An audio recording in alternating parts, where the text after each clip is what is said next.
Quand un peuple perd sa culture, c'est son identité qu'il perd. Et ça, c'est le cas des peuples africains qui ont été inféodés par les cultures occidentales. Mais quand les Africains se retrouveront un jour à se douter de cela et de comprendre qu'ils ont un patrimoine culturel matériel et immatériel, alors là, ils iront donc tout droit vers la connaissance ancestrale. Il y a 3000 cultures au monde. Si les Africains s'identifient par rapport à leur propre culture, nous, notre but dans coutume et tradition sera atteint. Mesdames et messieurs, bonsoir. Une fois de plus, asseyez-vous confortablement pendant 1 heure. Vous aurez la clé et la connaissance qui va avec. Bienvenue sur Coutume et tradition sur Afrique Média.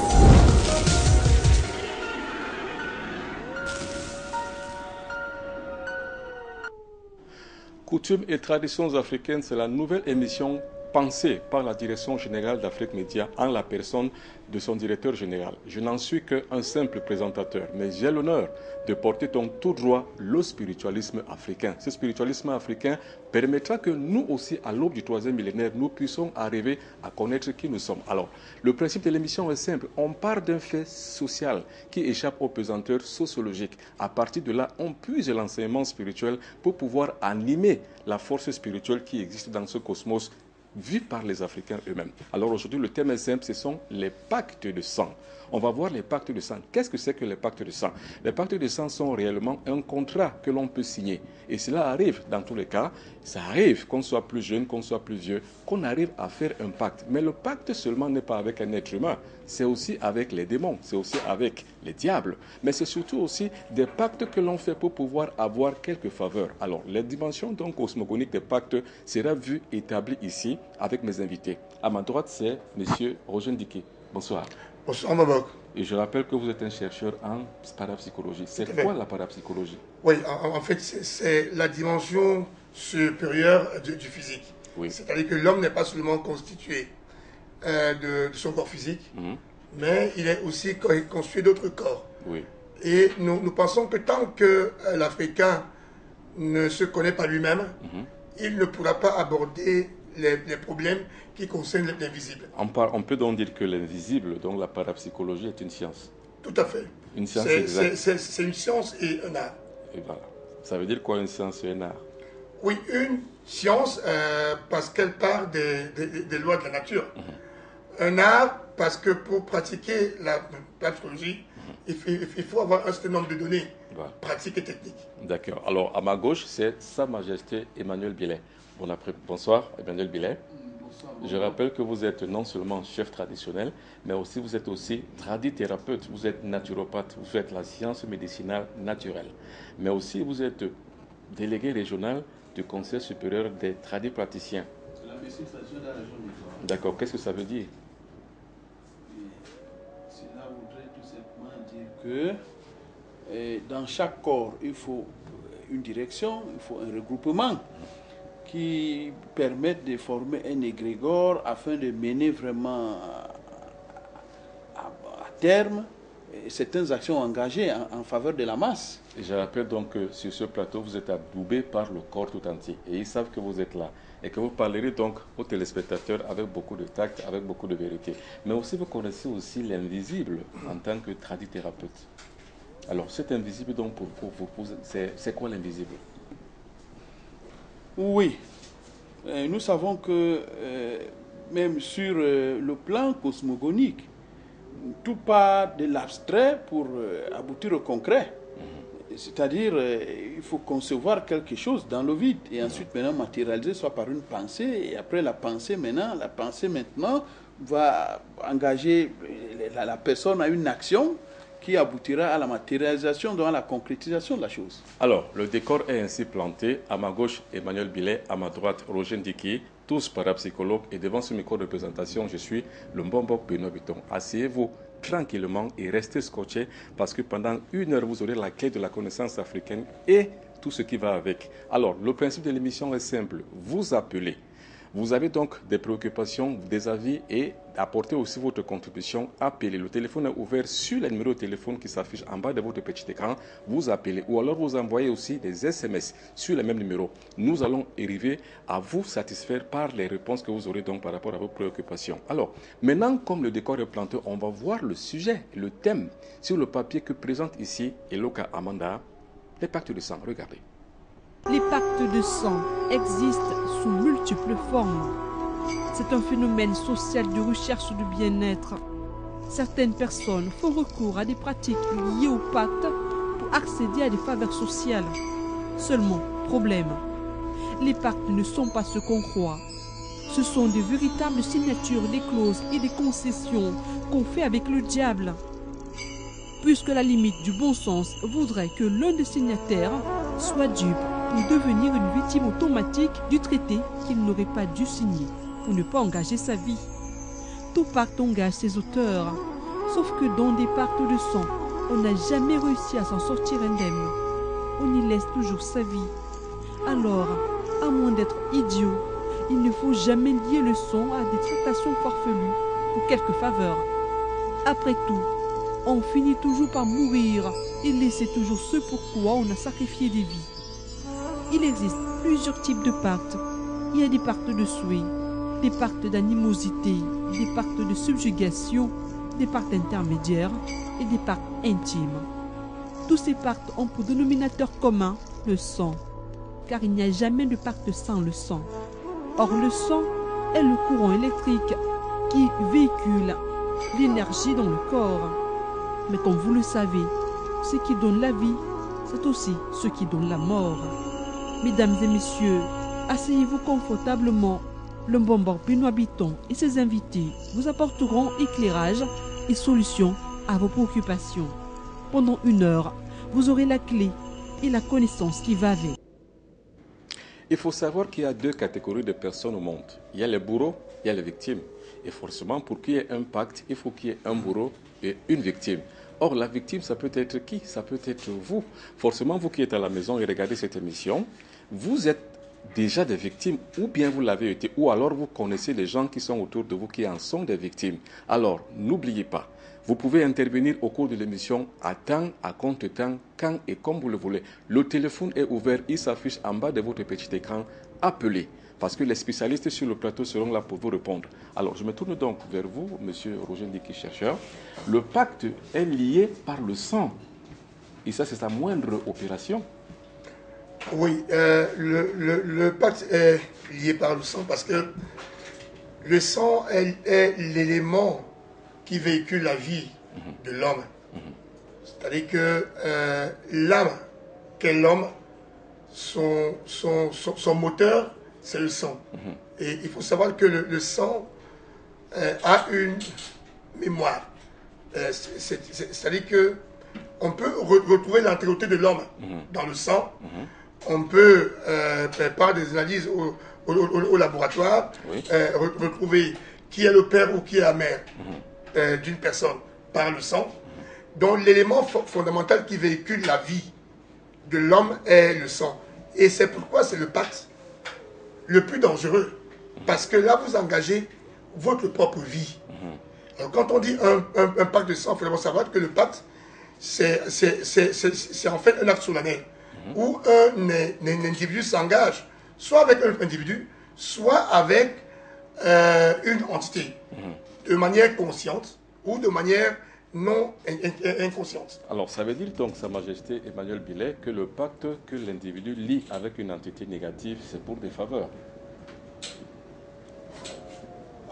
Absolument, bon, pour des faveurs, mais beaucoup plus que cela.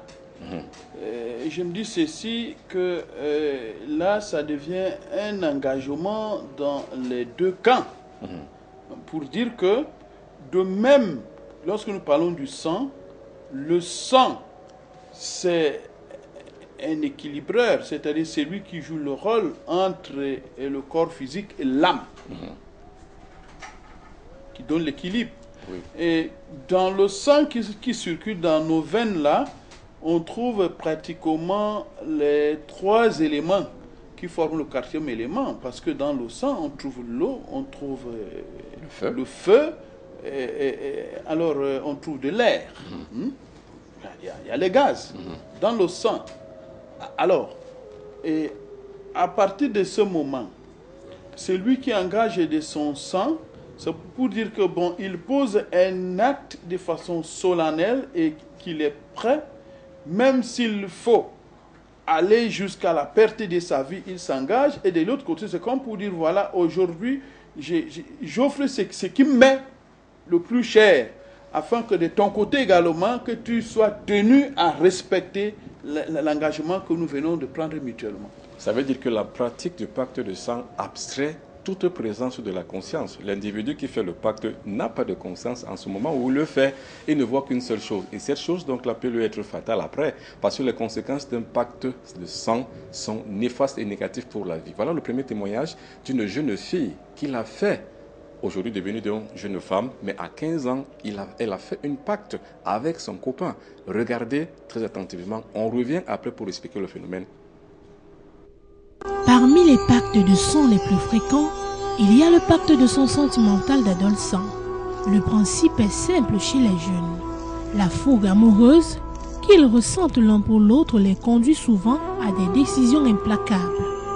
Faire un signe ostensible de sécurité amoureuse. Quand j'étais plus jeune, à l'âge de 15 ans, j'ai connu mon premier petit ami. Nous étions tellement amoureux. Pour nous, l'amour était intense, si bien qu'on projetait se marier dans le futur. Personne ne pouvait nous séparer car l'amour était très fort, même pas un membre de la famille, même un ami. Personne, aucune chose au monde ne pouvait nous séparer. En général, à la puberté, le taux d'adrénaline est si souvent haut, en combinaison avec les hormones de croissance, les pensées s'affolent avec une forte perturbation de la raison. Il y a juste un glissement pour passer à l'acte. Alors, un soir, je suis allée à un rendez-vous comme d'habitude. Nous étions dans notre chambre. Nous nous sommes fait un vœu que pour sceller notre amour, nous devons faire quelque chose. Alors, il a pris une lame. Il s'est coupé le doigt. La même lame, je me suis coupé le doigt. J'ai sucé son sang. Il a sucé mon sang. Ces actes sont banals à première vue. Ils sont dus à l'ignorance. Mais un acte est un acte. C'est une action contraire à l'éthique spirituelle. Ce qu'on ignore à l'instant où on le fait, c'est qu'il y a des conséquences indubitables qui apparaissent plus tard dans la vie de ces adolescents devenus grands. Plus tard, les circonstances de la vie nous ont séparés. Il est allé à l'étranger, il s'est marié. Il a fait des enfants là-bas. Après, il est divorcé. Il est même revenu au pays. Il est revenu me trouver ici. Mais il n'y avait plus rien entre nous. Je n'arrive pas à connaître d'autre amour. Chaque fois que je connais un homme, l'amour ne dure pas, on se sépare. Je cherche le mariage depuis des années parce qu'aujourd'hui j'ai 35 ans et je ne suis pas mariée, je n'ai pas une relation sincère. Le comble aujourd'hui, c'est que cet homme-là, mon petit ami d'enfance là, est décédé. Il est mort et j'ai très peur parce que on nous a souvent dit que ce genre de signe de vœu qu'on avait fait, donc sucer le sang, se couper le sang ensemble, devait, si un partenaire décède, l'autre ne doit pas rester en vie. Donc c'est ça qui me fait peur aujourd'hui. J'ai peur de perdre ma vie. L'ignorance est une maladie. Les malheurs ont toujours une source. Il faut que les gens commencent à comprendre que nul n'est censé ignorer la loi. Les pactes de sang que nous faisons relèvent de notre ignorance. Alors, vous avez tout compris, c'est un pacte de jeunesse. Et c'est un pacte sentimental qui lie deux amis qui vont peut-être vivre, ou alors qui pensent qu'en le faisant, ils vivront donc éternellement leur unique amour. Mais seulement, il y a des conséquences. Aujourd'hui, chercheur Ndiki, le jeune homme, il est décédé. Mais la femme reste en vie, elle a aujourd'hui 35 ans, donc 20 ans plus tard, elle a des problèmes aujourd'hui, elle n'arrive à rien faire. Est-ce que c'est lié à ce pacte-là? Oui, c'est essentiellement lié à ce pacte. Quand vous échangez l'élément vital qui est le sang, veut dire que vous partagez toutes vos peines, toutes vos souffrances et toutes vos joies. Vous êtes lié à la vie, à la mort. Exact. Et ce que nous devons comprendre, c'est que ce n'est pas seulement dans cette vie. Il faut qu'on le comprenne. Ça peut être même dans des vies futures. Parce que nous croyons en la réincarnation en Afrique, qu'on ne le veuille pas. Parce qu'en Afrique, nous avons des preuves. Puisque les morts ne sont pas morts en Afrique. Les morts ne sont pas morts. Donc, dans le témoignage, elle a peur qu'elle va mourir tout de suite. Mais non, elle ne doit pas avoir peur de la mort tout de suite. Alors, peut-être on va attendre un peu. Véronique, depuis la Guinée équatoriale. Bonsoir, Véronique. Bonsoir, Véronique. Bonsoir, monsieur. Oui, bonsoir, Véronique. Bonsoir. On vous écoute. Oui.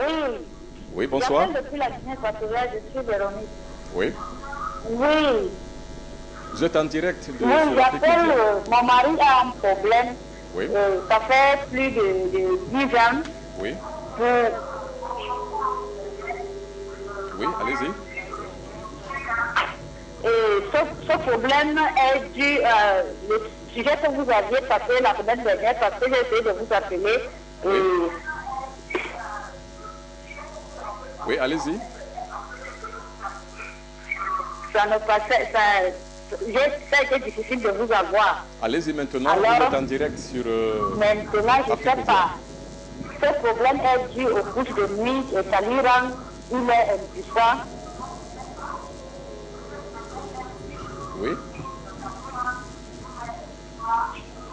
Et nous voulons vraiment une solution, nous ne savons comment faire. Alors, merci Véronique, merci de votre participation. On va tenter de vous répondre. Restez scotchés sur Afrique Média. Coutumes et traditions africaines reviendra à vous dans bientôt. Ok, alors, Sa Majesté. Alors, nous sommes donc maintenant à ce petit reportage, c'est-à-dire qu'à ce témoignage de cette jeune femme qui avait 15 ans à cette époque. Aujourd'hui, elle a peur pour sa vie, parce qu'en fait, il est dit que si l'un des deux signataires meurt, l'autre également doit mourir. Oui, Mbombok, c'est pas totalement faux, mais seulement quand est-ce que ça intervient? C'est lorsque les deux personnes continuent à vivre ensemble, partager tout dans leur vie. À ces moments-là, lorsque la mort intervient comme une séparation obligatoire et fatale, l'autre ne pouvant pas supporter l'absence sera entraîné également à décéder quelque temps après. Tout à fait. Mais dans son cas particulier, elle n'a pas à avoir peur puisqu'il y a eu séparation très longtemps. Oui. Le monsieur est parti prendre encore un autre engagement et qui n'a même pas marché. Bon, en fait, maintenant, elle reste avec les séquelles Tout à fait. de cet engagement. Oui. Donc, de ce pacte de sang là. Voilà, Oui. en ce moment, ce que je lui conseillerais, c'est de voir un spécialiste, qu'on remette ces rituels en cause et ensuite on va procéder au nettoyage de l'aura et sera libéré. D'accord. Alors, si donc les jeunes filles, la plupart des jeunes femmes, des jeunes garçons aussi sont dans cette situation, monsieur Ndiki Roger, alors qu'est-ce qu'il faut donc faire dans ce cas-là? Parce qu'il y en a beaucoup, peut-être qui ne se prononcent pas, qui ont peur peut-être, ou alors qui n'ont pas la possibilité de se prononcer. Oui, en fait, ces pactes sont signés. Alors, peut-être on va répondre à Yacinthe. Yacinthe qui appelle du Togo. Bonsoir à Yacinthe. Bonsoir. Yacinthe, vous avez l'antenne. Oui. Bonsoir, monsieur. Bonsoir à toute l'équipe. Je vous remercie pour tout. Je vous remercie pour l'émission que vous animez. Oui. Oui, allez-y. Vous êtes en direct. Oui. Et depuis là, je suis Jean Foudendre et j'ai envoyé des mails auxquels je n'ai pas de réponse. Tout simplement, je voudrais m'adresser à M. Patrick Dupont. Oui. Allez-y. Avec supplication, parce que j'avais déposé une requête concernant mon garçon qui a un retard psychologique. Oui. Oui. Allez-y.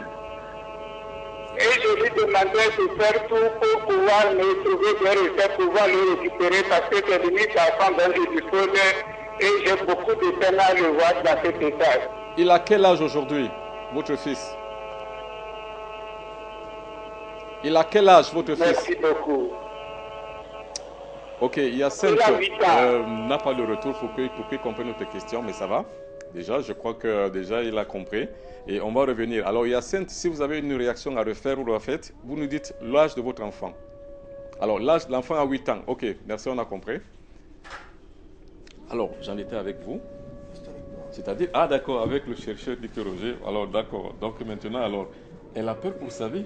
Oui, en fait, je disais dans un premier temps que ces pactes sont signés à cause de l'inconnaissance ou de la méconnaissance. De l'ignorance, en fait. De l'ignorance, en réalité. Parce que tant que l'homme ne va jamais se connaître, il aura toujours l'intention de signer ce genre de pacte. Oui. Il y a un pacte qu'on néglige, qui est signé d'une manière inconsciente. L'enfant qui se blesse au niveau de son doigt, et la maman suce le sang du doigt de son enfant.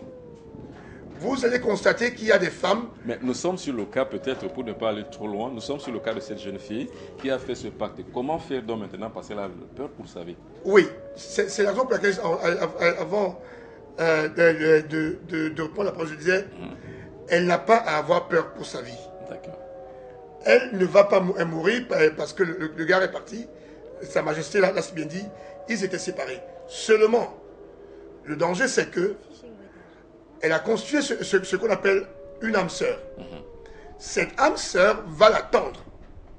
Parce que cette âme sœur risque de l'attendre au moment où elle va aussi regagner de l'autre côté pour continuer leur aventure et peut-être revenir encore pour que cette aventure continue. Alors, nous avons un appelant en ligne depuis le Mali. Bonsoir, monsieur. Allô? Bonsoir, monsieur. Bonsoir, bonsoir. Oui. Oui, j'appelle parce que j'ai un problème personnel. Mais bon, je pense que peut-être à travers mes pères qui sont sur le plateau, je pourrais enfin trouver une solution. Le problème est dû à des rêves que je fais souvent. Voilà, il m'arrive de faire des rêves que je suis encore, par exemple, monsieur. Oui. Avec des amis. Oui. Mais à chaque fois, quand on se retrouve dans une école, comme l'école primaire ou bien le lycée, je suis toujours soit hors de la classe, et eux, ils sont à l'intérieur. Alors, ou alors, soit nous sommes tous à l'intérieur, mais lorsque nous sommes en train de passer cet examen, ou bien un devoir, j'ai du mal à le suivre.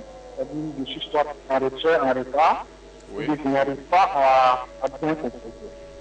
Je fais ce rêve, ça fait depuis des années, je n'arrive pas à interpréter. D'accord. C'est la première des choses. La deuxième des choses, bien sûr, ça fait longtemps que j'ai fait des études pour maintenant mes activités. Et il m'arrive de beaucoup voyager en Europe partout. J'ai eu beaucoup d'opportunités dans ma vie. Mais à chaque fois que je commence une activité, ça marche bien, les affaires vont bien, mais après je rechute et je dois recommencer à zéro. Ok. Voilà. Et ma foi, j'ai du mal à comprendre pourquoi. Il faut que j'avance, après je recule de 2 pas. Voilà. Si vous pouvez m'aider dans ce sens, à comprendre déjà une interprétation de ce rêve que je fais à chaque fois, ça revient à répétition. Et deuxièmement, dans le cadre de mes activités, pourquoi j'avance à chaque fois que je recule. D'accord. Je vous remercie. Ok, merci beaucoup depuis le Mali et restez scotchés jusqu'à la fin de l'émission et même des programmes d'Afrique Média. On va tenter de vous répondre. Alors, si on peut donc comment continuer, c'est-à-dire que répondre peut-être maintenant d'abord ce monsieur qui nous appelle, Madame Véronique de la Guinée équatoriale, qui demande les couches de nuit. Quelles sont donc les solutions qu'on peut apporter à son mari qui est victime de couches de nuit et qui par la suite devient de plus en plus impuissant? Sexuellement. Donc, oui. C'est ça. Oui, c'est-à-dire que la première conséquence des couches du nu pour un homme, c'est la perte de la virilité. C'est-à-dire que sexuellement, il devient de plus en plus faible. Nous disons que dans un premier temps, il faut couper le lien. C'est-à-dire que se détacher en fait de l'entité qui vous hante tous les jours. Et pour couper donc ce lien, il y a des bains spécifiques qu'on peut faire. D'abord, il faut désinfecter son local, c'est-à-dire que là où on dort. Et puis sur soi-même, nous devons faire certaines pratiques. C'est-à-dire que certains bains, c'est-à-dire qu'avec l'élément eau et d'autres plantes Oui. Ensuite, donc, il faut rapidement, Oui. il faut donc rapidement, tous les soirs avant de dormir, s'auto-conditionner. Oui. C'est-à-dire ne pas laisser libre cours à un individu d'accéder à votre psychisme. Oui. Pourquoi je le dis? Parce que l'homme n'est pas seulement construit du corps physique. Oui. C'est ce qu'on doit comprendre. Les couches de nuit passent par la psyché de l'homme, c'est-à-dire que par le corps énergétique. Oui. Et tant qu'on va penser que l'homme n'est construit que de son corps physique, nous aurons des problèmes.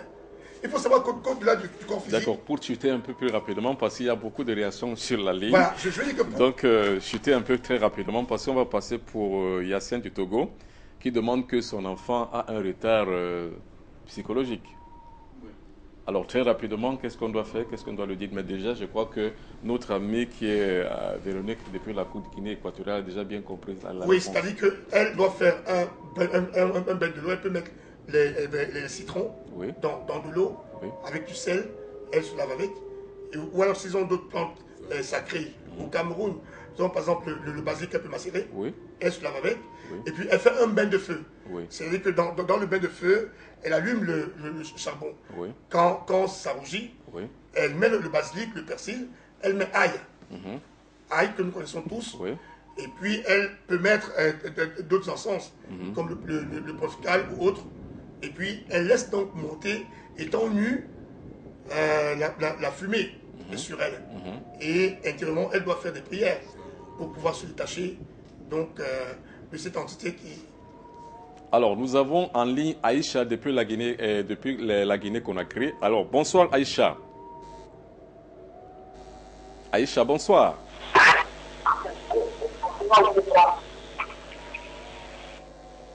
Bonsoir, allez-y. Vous êtes en direct sur Afrique Média. Oui, bonsoir. Bonsoir Aïcha. Oui, je suis Guillaume Dangel. Oui, bonsoir. Oui, j'appelle parce que je suis votre émission en direct. Oui. Allez-y, vous êtes en direct. Quelle est votre préoccupation? Depuis un certain temps de défense, je peux dire que je rêve d'échec en échec. Oui. Tout ce que je fais, je ne réussis pas. Oui. Toutes les affaires que je fais sont toujours en échec. Oui.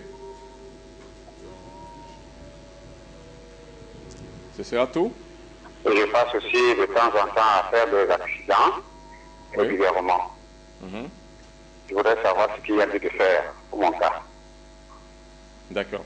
Nous allons finir un peu peut-être déjà les couches de nuit de mari de Madame Véronique depuis la Guinée équatoriale. Qu'est-ce que très rapidement on peut dire à son mari de faire pour les couches de nuit? Oui, Mbombok,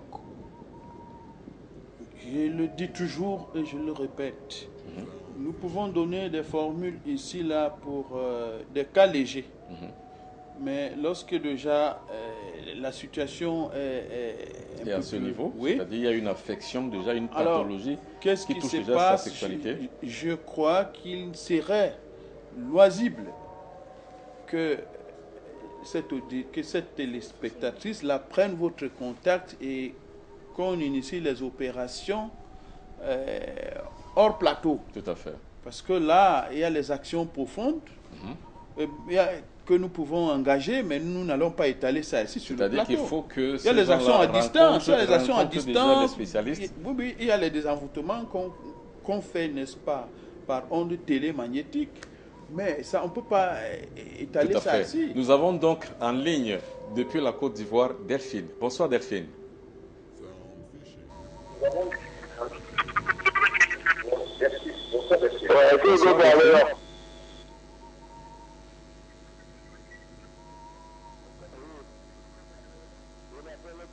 Bonsoir Delphine.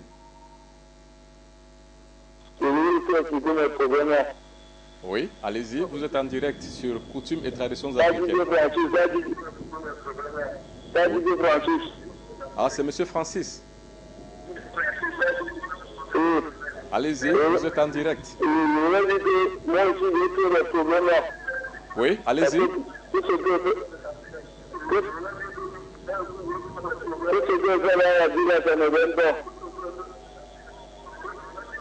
Tout ce que je fais avant de faire, Oui. et je sais pas du tout, je vais. C'est pour ça que je suis venu ici, comme me dit, de me voir bon. Oui.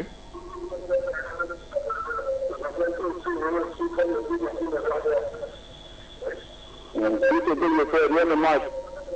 Ok. Ok, Francis, nous vous avons suivi, nous avons compris. Et restez scotché, on va vous donner des réponses à votre préoccupation. Bonsoir Francis. Alors, les pactes de sang réellement sont une réalité substantielle. Nous les vivons tout le temps, nous les avons tout le temps.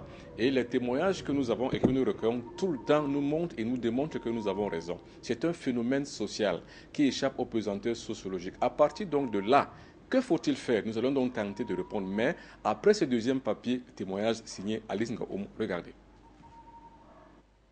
Les pactes de sang admettent que le demandeur veuille bien réussir à tout prix. Les souhaits sont synonymes d'une volonté de réussite à tout prix et par tous les moyens. J'ai rencontré un homme avec qui nous passons beaucoup de temps ensemble. Au fil du temps, je suis tombée amoureux de lui. Un de ces 4 jours, j'ai constaté qu'il était marié. Alors, je me suis décidée à le séparer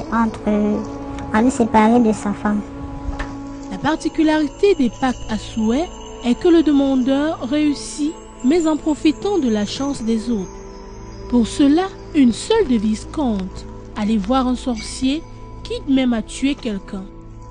En général, pour des demandes fortes pour les grands succès, le sorcier exige des sacrifices d'animaux. Alors, je me suis décidée d'aller voir un tradipraticien. On a causé, je lui ai raconté mon histoire. Il m'a demandé une somme d'argent que je lui ai donnée. Après, il a commencé à travailler sur moi. Il a d'abord commencé par travailler sur moi. Et puis, il m'a demandé d'apporter 3 coques de couleur noire, plus précisément. Ensuite, il m'a demandé d'aller chez le monsieur en question. Alors, je suis allée devant sa porte dans les environs de minuit, quand les gens dormaient déjà. Alors, j'ai coupé la tête. J'ai causé d'abord un tour en premier lieu. J'ai coupé la tête du coq et j'ai versé le sang. J'ai mis le sang dans le trou, ainsi j'ai enterré la tête de ce coq. Ensuite, je suis allée au cimetière où j'ai fait ce qu'il m'avait demandé de faire là-bas. Alors, quand je suis allée chez moi, j'ai donc aussi creusé le trou devant la porte en disant que si un jour il vient chez moi, il ne peut plus ressortir. Donc, il ne pourra même plus aller voir sa femme. Une fois le forfait accompli, il ne reste plus qu'à attendre. Si le sorcier est futé, les résultats sont immédiats. Mais problème, la victime et le bourreau se trouveront énaillés d'un karma inévitable par la suite. Bien que le demandeur ait été satisfait, il paie le lourd tribut de son forfait. Après tout ce que j'ai fait, le monsieur est venu habiter chez moi. Maintenant, nous vivons ensemble. Il s'est séparé de sa femme. Mais depuis ce temps, je n'arrive plus à évoluer dans ma vie, ni lui également. Son travail l'a perdu. Et moi, les entrées que je faisais, je ne fais plus d'entrée d'argent. Donc nous vivons ensemble, mais rien ne marche. Tout est bloqué, nous vivons là, il est à la maison, personne ne sort, personne n'entre. Je ne sais plus comment faire pour sortir de ce pacte que j'ai fait. Alors je me tourne, je ne sais pas par qui me tourner, je ne sais pas quoi faire. Un deuxième pacte, c'est-à-dire ce pacte-là maintenant, la jeune dame a coupé la tête des poulets, de 3 poulets, devant la porte des gens. Donc verser du sang, c'est une forme de pacte. Effectivement. Et qui ont des causes et des conséquences. Et effectivement, puisque le sang a coulé. Et bien entendu, et là maintenant, elle a des conséquences, elle est subie. Mais effectivement, parce qu'elle a nourri le démon lui a rendu service. Mais là maintenant, elle est sous l'emprise du démon qu'elle a invité. Donc, elle doit automatiquement assumer. Puisque le démon, lui, s'est satisfait de la souffrance des deux conjoints. Tout à fait. Alors, ce pacte, donc, là, est une rétribution que la jeune fille a vue aujourd'hui. Alors, réagissez si vous avez connu pareil événement dans votre vie ou si vous connaissez quelqu'un qui connaît ce pareil également événement. Réagissez sur le numéro de téléphone qui s'affiche en bas de votre petit écran. Alors, chercheur Dicky Roger, ce genre de personnes qui subissent ces choses-là, c'est pas à tort, c'est à raison. Elle les subit parce qu'elle les mérite, en fait. Oui. En fait, c'est ce genre de mérite parce que quand tu prends un engagement, nous l'avons aussi bien dit, le pacte est un acte solennel. Un engagement que quelqu'un prend envers une personne ou envers une entité. Et dans le pacte, c'est-à-dire que dans cet échange, je donne quelque chose pour recevoir autre chose. Mais généralement, ce qui se passe, c'est que dans le pacte, tu reçois d'abord. C'est-à-dire que l'entité ou la personne te donne. Et au moment où tu vis dans le bonheur relatif, tu manges bien, tu as de l'argent, tu ne penses pas aux conséquences. C'est quand les conséquences commencent, en fait, que tu te rappelles qu'effectivement, j'ai posé un acte, peut-être pour lequel je suis en train de payer. Mais au départ, tu es aveuglé par le désir d'être le grand, d'avoir le pouvoir, la puissance, d'avoir de l'argent. C'est ce qui nous trompe. Mais il faut comprendre que la loi qui gouverne le bonheur, c'est la loi de l'échange. Dans tous les cas, si tu ne donnes pas suffisamment de grains de blé au sol, tu n'auras pas la semence. La semence est proportionnelle, la récolte est proportionnelle à la semence. Alors, nous dirons donc après, tout de suite après, qu'est-ce qu'il faut faire si vous êtes victime de ça ou alors si vous avez été auteur de ce genre de pratique. Mais le temps d'abord de répondre Yacine du Togo qui demande pour son petit ami et pour son petit garçon de 8 ans qui est attardé psychologique. Qu'est-ce qu'on peut donc dire de lui? Je commence d'abord par le dire. Si vous étiez au Cameroun, mais malheureusement vous êtes au Togo, vous prendriez la plante qu'on appelle Talk True. Ça veut dire que dire la vérité. Cette plante permettra que votre enfant puisse retrouver sa diligence intellectuelle s'il est attardé mystiquement. Mais s'il est attardé manuellement, c'est-à-dire que cliniquement, là, on devrait simplement vous dire d'aller voir des spécialistes pour la question. Alors, Sa Majesté, voilà donc un jeune garçon qui a 8 ans. Déjà, on ne sait pas déjà si c'est mystique ou si c'est clinique. Alors, mais déjà, vous, en tant que spécialiste de l'occulte, et je rappelle que là, vous pouvez pratiquer une voyance à distance, qu'est-ce qu'il a, ce petit garçon? Oui, mais bon, pratiquer la voyance à distance, bon, ça c'est une réalité, mais dans ces cas précis, je crois que ça ne va pas être d'une certaine utilité pour ce monsieur, en voyance en ces moments. Bon, lorsque déjà il pose son problème, ça veut dire qu'il cliniquement il est passé par divers centres hospitaliers où on a regardé l'enfant. Bon, d'autre part, je dirais ceci, ça dépend aussi, n'est-ce pas, des dispositions au moment de l'acte qui a génité cet enfant. Bon, il y a le plus souvent les causes génétiques qui interviennent en pareilles circonstances. D'accord. Alors, en dehors et à défaut d'être au Cameroun et d'utiliser autre chose, vous pouvez donc trouver une plante sacrée dans votre pays, monsieur Yacine Tutoko, trouver une plante sacrée au Togo. Vous allez donc sécher cette plante sacrée, vous allez donc racler et prendre la poudre pour mettre dans les 2 narines de votre enfant et puis d'en mettre une sur la fontanelle. Alors là, si votre enfant est mystiquement atteint et attaqué, je vous assure, il va revenir à de meilleurs sentiments intellectuels. Alors nous passons donc maintenant à la question du Mali. Le monsieur qui dit qu'il a des activités qu'il fait, mais qui ne réussissent pas et à chaque fois il y a des blocages. Qu'est-ce qu'on peut donc lui dire? Oui, bon, avant de répondre à ce monsieur, je vais compléter ce que Sa Majesté a dit vous-même. Nous ne sommes pas sûrs. Parce que comment vivent les parents de cet enfant? Je dis toujours que les parents sont les premiers responsables de tout ce qui arrive à leurs enfants. Donc, il faut qu'ils posent un premier acte. C'est-à-dire, parler sur leur enfant, se désengager. Peut-être que l'enfant subit ce sort à cause de leurs actes. Alors, s'ils vivent donc mal dans la vie, s'ils ont signé certains pactes eux-mêmes, ou alors s'ils font de la sorcellerie pour empêcher les enfants des autres d'évoluer, la même chose leur sera retournée.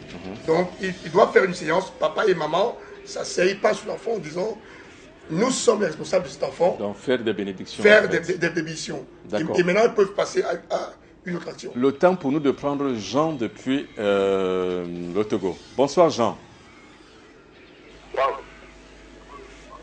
Bonsoir Jean. Bonsoir mon frère. C'est le représentant du Togo. Oui, vous êtes en direct sur Afrique Média, coutume et tradition, on vous écoute.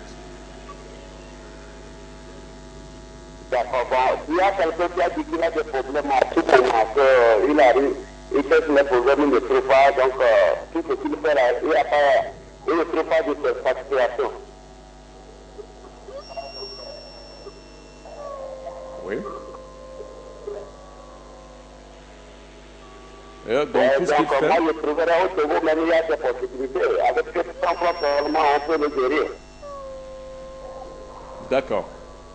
Ok, vous restez donc scotché jusqu'à la fin de l'émission. On vous apportera des éléments de réponse. Alors, pour donc ce jeune homme-là, donc, il faut faire justement une autopsie, comme dit le chercheur, une autopsie de la situation. Savoir peut-être les causes et les origines. Absolument. Ça peut aussi être généalogique. Ça veut dire que ça peut venir des ancêtres aussi. Oui, mais je voulais aussi ajouter quelque chose. Oui. Il faut éviter rapidement de forcer l'amour d'un homme envers une femme envers un homme. Le plus souvent, les dégâts collatéraux, n'est-ce pas, se répercutent sur la progéniture. Parce que là, si c'est monsieur, peut-être il a posé, n'est-ce pas, une sorte de subjugation sur la mère de l'enfant. Et maintenant, après cet envoûtement-là, maintenant, bon, elle a conçu. Les dégâts collatéraux peuvent maintenant se répercuter sur l'enfant. D'accord. Il y a notre ami qui nous a appelé depuis le Mali qui disait que ses activités sont en berne, tout ce qu'il fait, ça commence bien. Mais enfin, ça se limite toujours dans le temps et l'espace. Finalement, ça rechute. Mais avant, on prend d'abord Mathéo depuis Douala. Alors, bonsoir Mathéo depuis Douala. Oui. Oui, vous êtes en direct sur Coutume et Tradition Afrique Média. Allô? Vous avez l'antenne. Oui. Oui. On vous écoute. Allô? Oui, allez-y, allez-y Mathéo, on vous écoute. Le monsieur Boyaka Léon, depuis Douala. Ok. Bonsoir Léon, oui. Bon, moi j'ai un problème là qui est de vous suggérer par rapport à ma situation familiale. Oui. Depuis, je suis technicien en génie civil et bâtiment. Oui. Rien ne marche chez moi à la maison. Oui.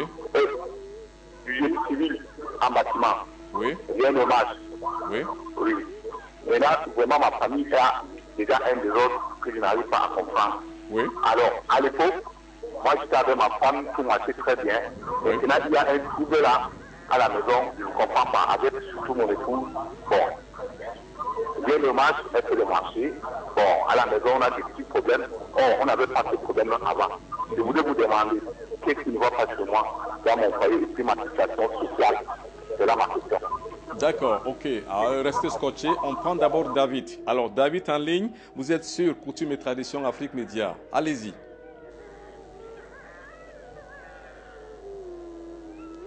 Oui, David, allez-y.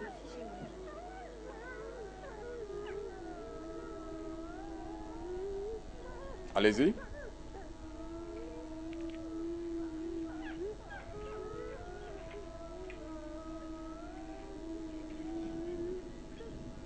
Alors, on nous signale que David n'est plus là. Peut-être il va revenir, mais bien sûr, on est là. Nous attendons toujours votre appel. Et vos appels, vos nombreuses réactions qui se défilent sur le standard, vous serez les bienvenus et vous êtes toujours les bienvenus. Alors, on disait donc quoi pour ce monsieur? On disait que peut-être il y a des difficultés qui viendraient de la famille, peut-être. Ou alors il y a d'autres difficultés qu'il va donc falloir essayer d'arriver à finir. Le monsieur du Mali? Oui. Bien, je pense que là, avant de prendre position, il faut d'abord une étude approfondie de la situation. C'est maintenant de cerner, n'est-ce pas, le mal, la source du mal. Parce que, techniquement, lorsqu'il expose son problème, nous comprenons qu'il est victime, n'est-ce pas, à un empêchement maléfique. Parce que, le plus souvent, comment est-ce que la main noire agit? Si on n'a pas pu vous bloquer totalement, qu'est-ce qu'on fait? Vous avez les ouvertures, mais on bloque l'aboutissement, la concrétisation de toutes vos actions. D'accord. Alors là, on parle d'empêchement maléfique.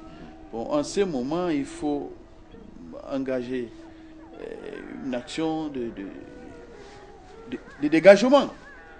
Il doit se dégager, d'abord nettoyer l'aura, et ensuite maintenant prendre les bains spirituels qui vont enlever, n'est-ce pas, tous ces miasmes négatifs. D'accord. Et Peut-être l'occasion ce service pour nous est- d'abord, avant de conclure, de prendre Delphine qui revient de la Côte d'Ivoire. Alors, bonsoir Delphine, une fois de plus. Nous vous suivons. Qui disait que son mari avait des couches de nuit et puis qu'il le rendait déjà impuissant sexuellement. Vous avez l'antenne, Delphine. Ah, d'accord.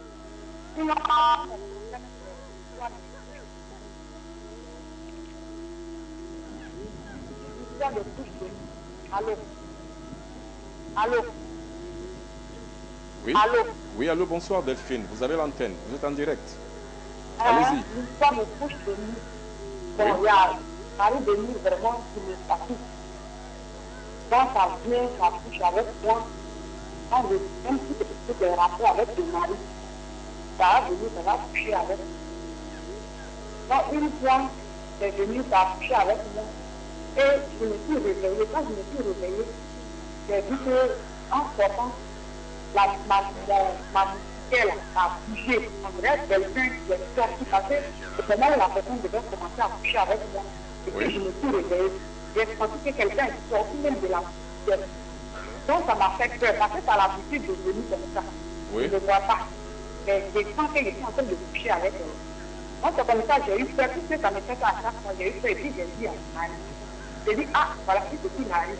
Comme je suis chrétien, il m'a dit, ah, il faut voir son pasteur.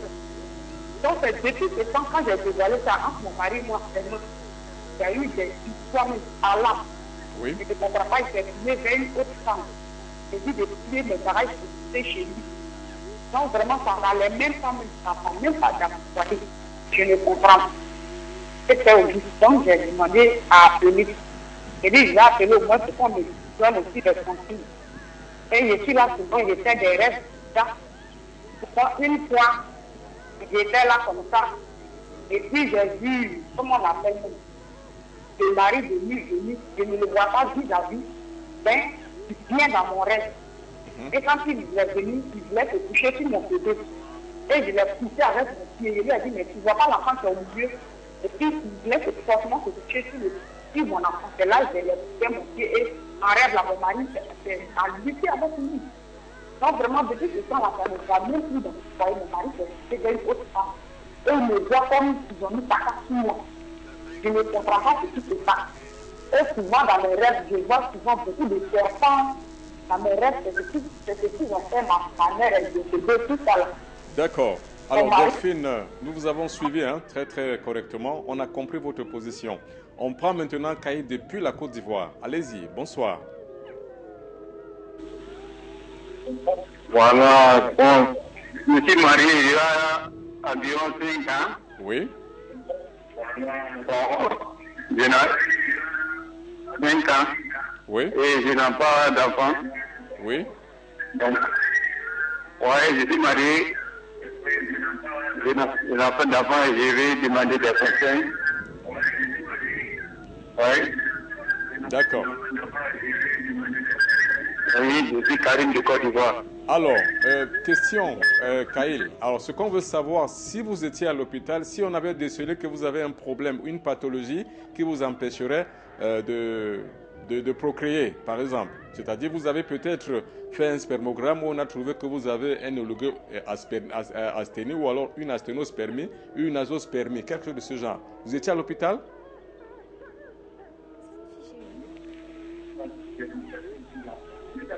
Oui.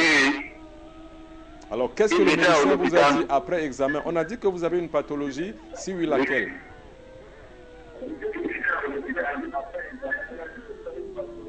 Non. Oui. Non. Vous n'avez pas de pathologie? On n'a pas dit ça. Ok. Alors, nous vous avons suivi. On va vous répondre. Ok, merci beaucoup, Kaïd, depuis la Côte d'Ivoire. Merci. Nous allons vous répondre. Alors, restez scotchés. Alors, monsieur Ndiki, bon, nous sommes justement sur le problème de ce voyageur. Il va la plupart du temps en Europe, il a des activités qui commencent, mais qui, au fil du temps, sont en berne après. Oui, mais bon, il faut dire qu'il y a 3 éléments qui influencent la vie, ou alors le destin d'un homme. Il y a son intériorité. C'est-à-dire que dans la famille où il est né, qu'est-ce qui s'est passé? Il y a ce qu'on appelle son caractère. Comment est-ce qu'il voit le monde? Comment est-ce qu'il réagit face aux événements? Il y a son thème astrologique. Parce qu'il faut comprendre que lorsque nous naissons sous un thème astrologique, il y a des faveurs et il y a des options de vie que ce thème nous donne. Lorsqu'on étudie ta carte du ciel. Mais dans son cas, par exemple, techniquement... Techniquement, on ne peut pas. Nous ne pouvons pas lui donner une recette tout de suite parce qu'il faut que nous ayons son nom, que nous ayons sa date de naissance. Et s'il ne peut pas être ici, que nous ayons au moins ces éléments. Et ajouter à ça peut-être une photo. Tout à fait. Une photo de maximum 28 jours. Tout à fait. C'est-à-dire qu'une lunaison. Une photo récente. Voilà. Maximum 28 jours. Voilà. Et là, on peut donc faire des études pour savoir à quel niveau est-ce que se trouve le blocage. Est-ce que c'est au niveau de sa lignée? Est-ce que c'est au niveau de son thème astrologique? Est-ce que c'est au niveau de son caractère? D'accord. Ce sont ces trois éléments qui peuvent nous permettre de donner une solution. Alors nous allons donc prendre une auditrice, une téléspectatrice en ligne qui attend. C'est Madame, depuis Douala, Madame Thérèse. Voilà. Thérèse, bonsoir.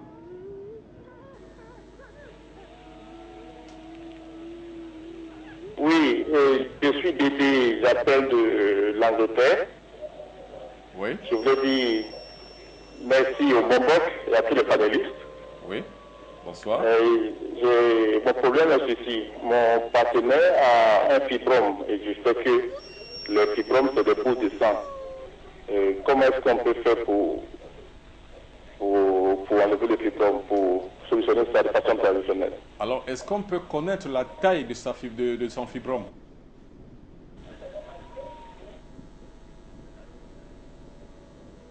Allô?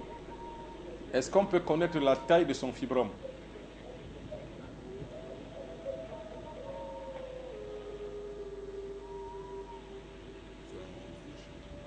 Allô? Oui, est-ce qu'on peut connaître la taille du fibrome de votre femme? Oui, bonsoir. Oui, bonsoir. Bonsoir à tous les panélistes, bonsoir. J'appelle parce que... Alors, je veux dire, est-ce que votre femme qui a fait l'échographie, bien entendu, est-ce qu'on connaît la taille de son fibrome pour savoir ce qu'on peut faire traditionnellement?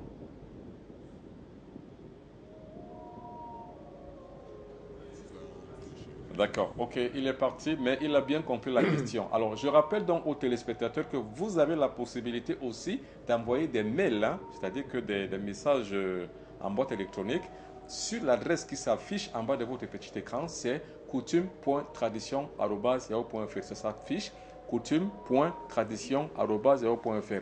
À travers ce mail envoyé, par exemple pour le monsieur tout à l'heure qui est appelé du Mali, il peut envoyer pour nous donner non seulement son nom, sa date de naissance, ça nous permettra de pratiquer une voyance à distance, et le nom de son père, le nom de sa mère aussi. Et puis, si possible, sans que cela n'ait un caractère obligatoire, qu'il envoie une photo récente de lui. Ça nous permettra de pratiquer une voyance et de lui répondre, même par voie mail. Alors, nous revenons donc maintenant sur cette personne-là Francis, depuis le Togo, qui a dit qu'il a une situation familiale assez comble. Et il est technicien en génie civil. Mais le problème, c'est que rien ne marche. Tout ce qu'il fait ne marche pas. Dans son travail, ça ne marche pas. Même avec son épouse à la maison, ça ne marche pas. Est-ce que vraiment c'est un véritable problème qui tient? Est-ce qu'on peut assimiler ça à un contexte socio-professionnel un peu difficile, ou alors que c'est une forme de mysticité qui est derrière la chose? Rapidement. Ça dépend. Lorsqu'il parlait déjà d'une certaine tension à la maison, oui, et qui, n'est-ce pas, se répercuterait également sur, n'est-ce pas, le plan social. Oui. Bon, là, je ne sais pas si c'est l'inverse, parce que le plus souvent, s'il était en activité et que maintenant il ne l'est plus, ça peut un peu irriter madame et ça crée une tension, si tel est le cas.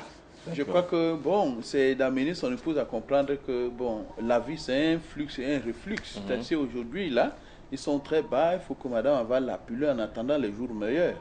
Mais s'il est en activité, et il constate que, bon, depuis quelque temps, ça va pas à la maison et tout ça, ça peut également jouer sur lui. Lui, qui est le pourvoyeur, n'est-ce pas, de la famille. Oui. Bon, en ce moment, il faut qu'il se tourne beaucoup plus vers Dieu et demander que Dieu envoie un ange de la paix pour venir maintenant vraiment rétablir D'accord, on la continuera donc sur ce sujet pour tous ceux qui ont des problèmes de blocage. Mais déjà, on prend un téléspectateur en ligne, c'est Gérald depuis le Cameroun. Bonsoir Gérald.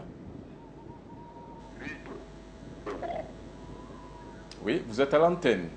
Vous êtes sur Coutumes et Traditions africaines, Afrique Média. On vous écoute. Oui, bonsoir, monsieur. Oui. Oui, monsieur. Oui, allez-y. Le problème, c'est que quand j'ai un peu d'argent, j'ai trop de problèmes. Je ne peux rien faire avec cet argent-là. Oui. Et quand les gens se regroupent et qu'on parle de moi, ça se fait dans la discorde, je ne sais comment faire. Ok. Nous vous avons suivi. Alors, restez donc scotché devant votre petit écran sur Afrique Média. On va vous répondre. L'occasion peut-être encore de conclure sur le monsieur. Tout bien pour tous ceux qui ont des difficultés dans la réalisation de leurs activités, des blocages par-ci par-là. Oui, bon. En fait, pour tous ceux qui ont ce genre de problème, il faut une étude profonde. C'est-à-dire qui passe par leur thème astrologique, qui passe par leur nom, parce qu'en fait, nous devons savoir quelle activité est-ce qu'ils peuvent mettre dans la vie et qui passe par leur caractère. Si cette étude n'est pas faite, nous ne pouvons pas en fait donner une réponse. Maintenant, pour le monsieur qui a un problème d'argent, quelle est sa relation avec l'argent? Nous avons toujours dit, l'argent a une force vampirisatrice et vampirisante. La relation d'un individu avec l'argent détermine ce que l'argent fera de lui dans la vie. Il y a des gens qui réussissent dans de l'argent parce qu'en fait, ils ont capturé l'énergie. Parce qu'il faut rappeler que l'argent, c'est une énergie. C'est une énergie. C'est-à-dire que les hommes s'asseyent et disent que voilà un billet de 1000 francs. En fait, le billet de 1000 francs n'a aucune valeur. C'est sauf la volonté de tout ce monde qui a dit ce billet coûte 1000 francs. C'est un pouvoir. Alors, comme Gérald de Douala tout à l'heure qui disait qu'il avait un trou dans la main, c'est un phénomène. Enfin, c'est une expression comme pour dire qu'on a l'argent, on ne sait pas quoi en faire, on dépense sans vraiment réaliser quoi que ce soit. Alors, donc, ce genre de cas-là, qu'est-ce qu'il faut faire pour les gens qui ont des trous dans la main? Oui. Ça fait partie des blocages aussi. Si, sous cet angle qu'il a posé son problème, je crois qu'il y a les travaux qui sont faits. Mais rapidement, en télévision, qu'est-ce qu'on peut dire pour ce qu'il peut faire? Très rapidement, comme... de toutes les façons, j'ai toujours dit que de telles situations, il ne faut pas que les gens s'aventurent à s'auto-soigner. Tout à fait. Ça ne peut pas marcher. Il faut toujours faire appel à un spécialiste. Bon, je disais donc d'autre part qu'il peut arriver qu'effectivement, il ne reçoit pas régulièrement de l'argent. C'est-à-dire, avant qu'il ait une somme d'argent, déjà cet argent trouve que, n'est-ce pas, ses redevances, ses problèmes sont supérieurs au montant d'argent reçu. Donc dès qu'il reçoit cet argent-là, c'est-à-dire essaie de résoudre quelques problèmes et puis il se retrouve vide. Et là, on ne peut pas considérer qu'il y a la main noire derrière. C'est tout simplement, bon, on comprendra que, bon, il continue, n'est-ce pas, à résoudre ses points, à être patient, il devient beaucoup plus un fin gestionnaire. Tout à fait. Et en attendant les jours meilleurs. Il faut savoir que les blocages sont un phénomène humain déjà, c'est-à-dire que ça doit arriver dans la vie d'un individu. C'est-à-dire être bloqué à un moment donné, c'est comme franchir les épreuves, c'est comme grandir, se lever spirituellement, c'est comme passer par là pour pouvoir arriver au succès. Parce que le succès, c'est aussi ça, c'est passer par les échecs. Il ne faut pas toujours croire que derrière, il y a quelque chose. Mais pour ne pas nous échapper, nous égarer du thème de ce jour, on revient sur une autre forme de femme qui a un témoignage à livrer, toujours sur un dossier et un papier signé Alice Ngaoum. Regardez. Dans l'église où je me trouvais, qu'on priait au nom de ce monsieur. Ma soeur aussi m'avait suivi, elle était aussi là-bas. Alors, elle avait son fils qui était trop délinquant. Et on lui a demandé donc d'amener le fils qu'on devait prier sur l'enfant. On a amené donc l'enfant là-bas. On a fait des prières et on lui a demandé une chèvre. Que comme l'enfant était trop délinquant, il fallait donc donner une chèvre. Elle est donc allée au marché, elle a acheté la chèvre. Elle a donc amené la chèvre le jour du sabbat. Elle a donc présenté la chèvre devant l'église. Et on lui a demandé après l'église de couper la tête de la chèvre. Que c'était pour que l'enfant ne soit plus délinquant. Parce que là où l'enfant marchait, il faisait des dégâts, il volait, il faisait ceci. Que le sang de la chèvre devait purifier l'enfant. Pour que l'enfant ne fasse plus de bêtises. Alors elle a donc coupé la tête de la chèvre. Tous les hommes de l'église et elle-même y compris ses enfants ont mangé cette chèvre. Et 2 mois après, son fils a fait l'accident avec la moto. Il est mort. Et c'est la tête que la voiture avait écrasée. On n'avait pas vu la tête. Pourtant, j'avais dit à ma soeur de ne plus aller à cette église parce qu'on ne priait pas au nom de Jésus. Elle s'est entêtée, elle a continué les prières là-bas jusqu'au jour où son fils est mort.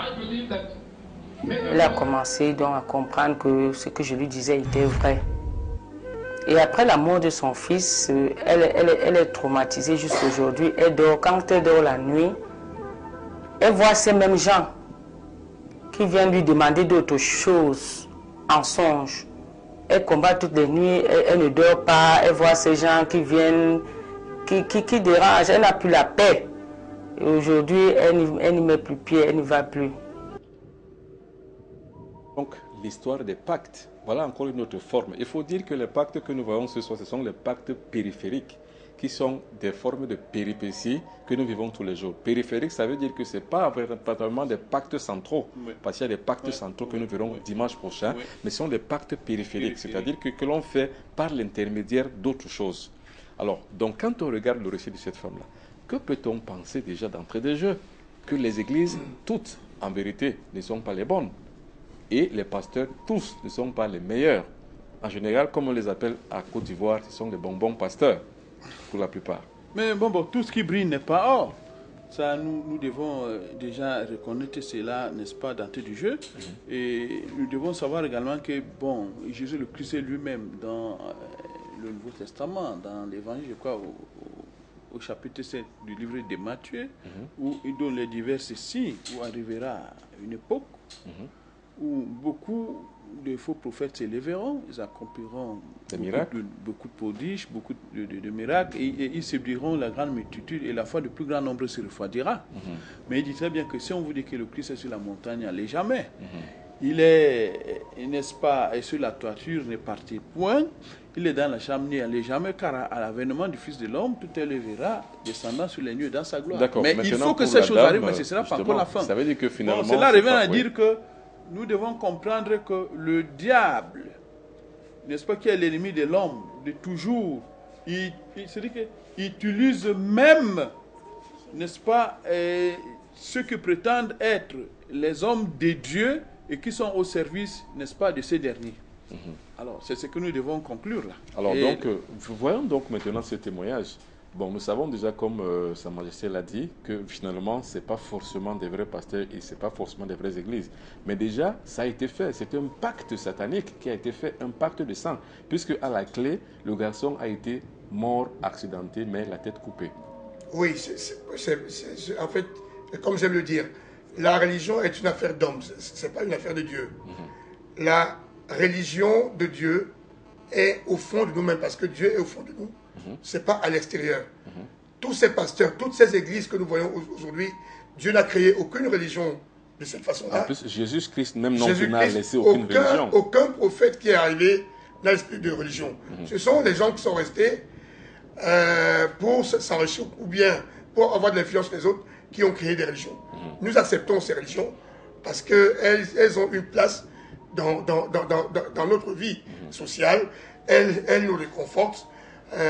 Elles nous amènent à croire que nous serons sauvés un jour. Mais ce n'est pas vrai. C'est la raison pour laquelle nous trouvons dans des gens qui se comportent de cette façon. Quel Dieu va demander à ce qu'on lui donne une chèvre ou un bouc? Ce sont des histoires qui sont passées quand l'homme était encore distant de Dieu. La bonne nouvelle que nous avons reçue est que le royaume des cieux est parmi vous, le royaume des cieux est en vous. Alors il n'y a donc plus autre chose à donner. Si vous êtes dans une église, on vous demande une chèvre, un bouc, un chien, il faut savoir que vous êtes en train de vous donner votre propre vie. N'accédez jamais à ce genre de monde. Vous les aurez régulièrement dans les églises qui viennent de naître. Mais il n'y a rien de Dieu dans tout ce qu'on vous dit. Tout cela sont des pactes en réalité satanés. Parce que le sang de la chèvre qui sera versé, il y a des conjurations qui sont faites. Ce sang va être assimilé à votre propre sang et c'est votre vie qui vous a fait.